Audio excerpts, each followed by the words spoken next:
রাত 2টো বাজে আমি আঙ্গুনিয়া মাহফিল করে আসার পথে রাউজান আপন বাড়ি রেস্টুরেন্টে দাঁড়ালাম।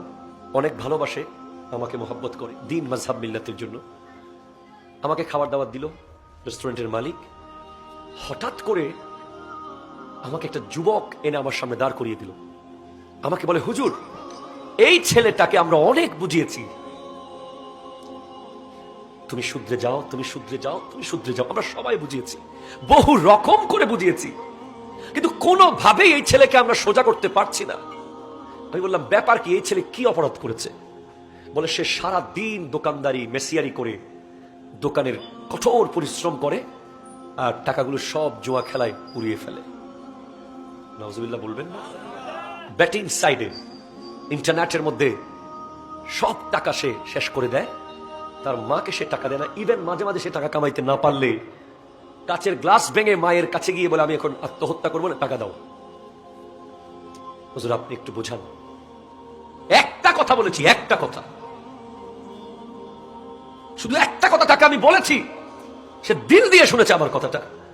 আমি তাকে বলছি, যদি আগামী কাল তুমি ঘুম থেকে উঠতে পারো সকালে, মনে রেখো তুমি বড় ভাগ্যবান, কারণ আগামীকাল বহু মানুষ আর উঠবে না। আগামীকাল জোহর যদি তোমার লাইফে আসে, তো তুমি মনে রেখো পৃথিবীতে বহু কোটি মানুষ আছে যারা আর কোনোদিন জোহরের আজান শুনবে না। তুমি কি জানো, হাসরের মাঠে ঘাম এর সাগর হবে আমাদের কানের লতি পর্যন্ত। হাত্তা ইয়াবলুগাল আরক নিসফাল ওজন, ঘাম হবে কান পর্যন্ত। ভাই, সেখানে দাঁড়িয়ে দাঁড়িয়ে তোমাকে জবাব দিতে হবে, লা তাজুলু কদমা আবদিন হাত্তা ইউসআলা। তোমার কদম তো এক চুল সামনে যাবে না যতক্ষণ উত্তর দিতে পারবে না। হুজুর, কি প্রশ্ন করবে আমাকে? তোমাকে প্রশ্ন করবে আন উমারিহি ফিমা আফনাহু। তোমাকে যে 60 বছর হায়াত দেওয়া হয়েছে, তোমাকে 20 বছর হায়াত আমি দিয়েছি।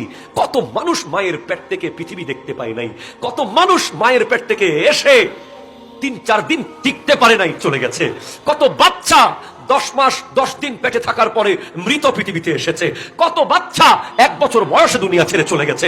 আমি তোমাকে দুনিয়ার সব রকমের জঞ্জাল থেকে, ভাইরাস থেকে, ক্যান্সার থেকে, আলসার থেকে, সব রকম আযাব ও গজব থেকে রক্ষা করেছি, কারণ আমি চেয়েছি, আমি আল্লাহ চেয়েছি যে তুমি আমাকে সিজদা করো।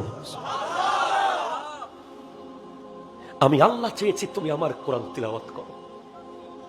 আমি আল্লাহ চেয়েছি তুমি আমার জিকির করো, তুমি হাবিবের দরুদ পড়ো, কিন্তু তুমি করলেটা কি?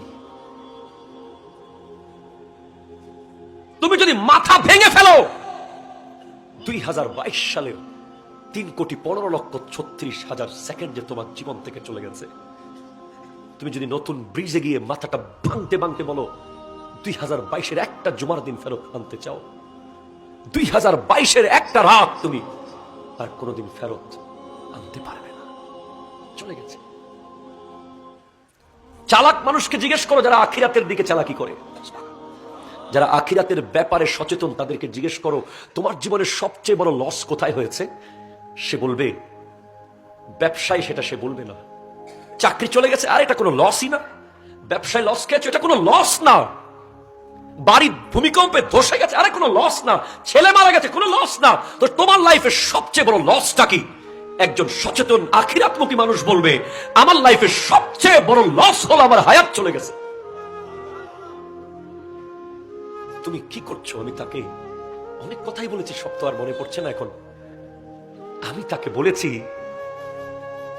ইয়াকুব আলাইহিস সালাম আজরাইল আলাইহিস সালামকে বলছে, তুমি আসার আগে আমাকে কিছু জানিয়ে দিও, তুমি যে আসতেছো।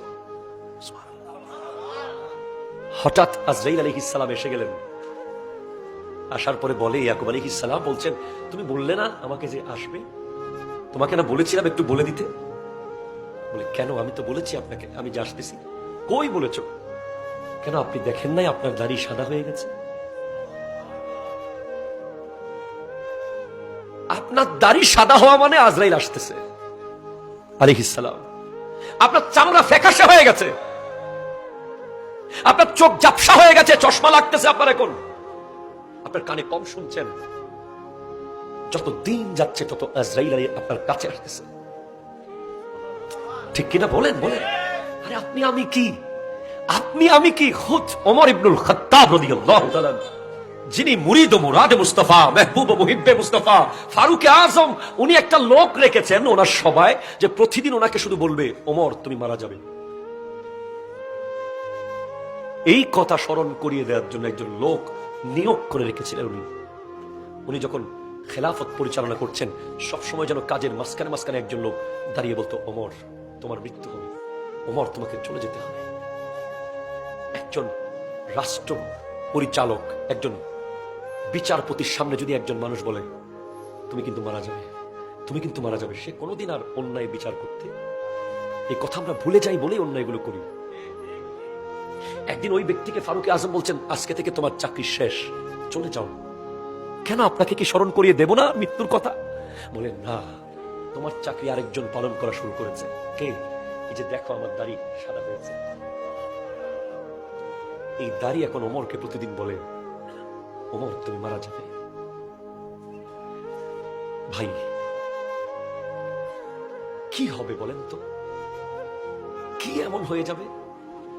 সারা জীবন যে মানুষের বিরোধিতা করলেন, হিংসা করলেন, গীবত করলেন, নিন্দা করলেন, কি পেলেন?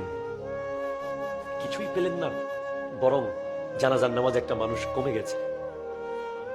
ঠিক কিনা কথা বলেন? জানাজার নামাজে যাওয়ার পরে একজন মানুষের ব্রেইন, আপনি মাথায় রাখবেন, আপনি যা করছেন এখন সব কিন্তু আমাদের প্রত্যেকের ব্রেনে সেট হচ্ছে। আপনি এখন মারা যাবেন তো, আপনার লাশ যখন সামনে আসবে, মুখে আপনি ট্যাপ লাগাতে পারবেন, ব্রেইনে কিন্তু ট্যাপ লাগানো যাবে না। লাশ যখন সামনে, অটোমেটিক্যালি ব্রেইনের মধ্যে সব চলে আসবে, ভিতরে ভিতরে সব চলতেছে। সে জায়গা ঠেলতো, সে জুলুম করত, সে গীবত করত, সে হিংসুক ছিল, সে শরাবি ছিল, সে জুয়ারি ছিল। আমি ওই ছেলেটাকে বলেছি, খবরদার তুমি এখন মরো, কালকে তোমার জানাজার সামনে দাঁড়িয়ে মানুষ বলবে জুয়ারি। ঠিক কিনা কথা বলেন না? সে কেঁদে দিয়েছে, জড়িয়ে ধরেছে আমাকে, সে কান্না করে বলছে, হুজুর আমি জীবনে করব না। ভাই, জানাজার সামনে দাঁড়ানোর সব মানুষগুলোর ব্রেনে যেন এটা আসে যে ইস, একটা নিয়ামত হারিয়ে ফেললাম, একটা অত্যন্ত ভদ্র মানুষ হারিয়ে ফেললাম, সমাজের একটা অত্যন্ত শৃঙ্খলিত ব্যক্তি হারিয়ে ফেললাম, মসজিদের সামনের কাতারের মানুষটা আজকে চলে গেল, গরিব দুঃখীর সাহারাটা আজকে চলে গেল। এমনটা অর্জন করেন আপনি, এমনটা নেন, সবার কথা বাদ দেন, অন্তত লাশের সামনে কি হবে এটা মাথায় রাখেন।